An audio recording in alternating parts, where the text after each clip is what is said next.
Starfish Lovers is a story that explores themes of religious trauma, something deeply personal to me, and I think it's important to highlight those moments in the comic and explain how they connect to my own experiences. These scenes weren't just included for drama, they reflect real emotional processes and internal conflicts, and I want to use the story to unpack them. One of the first instances of religious trauma in the comic appears in episode 2, where Pinky passes a street preacher on his way to work. This scene is drawn directly from my own life. Back in college, I was in the thick of my deconstruction journey.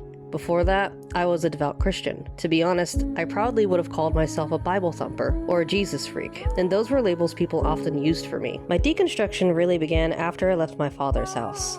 Late in life, around 21. I was juggling school, multiple jobs, and living with 2 roommates just trying to make ends meet. Around that time, I'd also started dating my now wife, who was my high school sweetheart. I remember walking to class early in the morning and hearing a preacher shouting across campus. His words cut through the quiet and hit something raw in me. At that point, religion had been the backbone of my entire life. It gave me purpose, and even though I was starting to question everything, I still believed these preachers were signs and warnings that God was watching me and was displeased.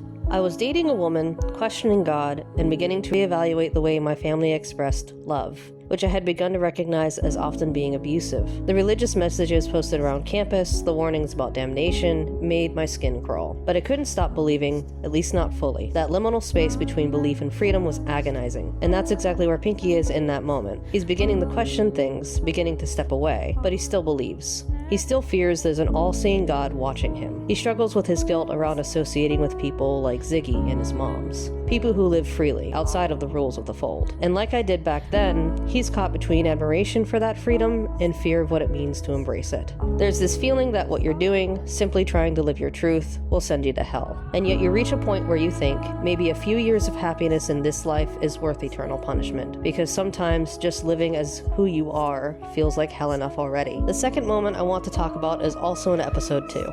During a flashback where Pinky's grandmother tells him, "I see those horns on your head." That line was pulled directly from my own childhood. I was raised by my grandparents and my father, and I remember one moment very vividly. My grandmother was trying to teach me the Hail Mary. I was being silly, on purpose, giggling and messing up the words to tease her, but eventually she got frustrated and told me she could see horns growing out of my head. That shut me up pretty quickly. In my household, demonic possession wasn't treated like a metaphor, it was real. If you strayed too far from obedience, too far from righteousness, the devil would find a way in. I internalized that fear from a very young age. I brought that scene into the comic because it speaks to the kind of fear that can shape how you view yourself, your body, your identity, and Pinky here is being punished not for doing something evil, but for simply existing outside of someone else's expectations. That's what makes it traumatic. These early scenes aren't just background, they're foundational. They set the tone for Pinky's journey, and he's not just fighting the world around him, he's fighting years of programming. And like me, he'll reach a point where he stops believing in the fold. He'll start to ask questions, and questions he probably already started asking when he was much younger but was too afraid to say out loud. And eventually he'll choose joy over fear. He'll choose to live rather than be paralyzed by the threat of damnation.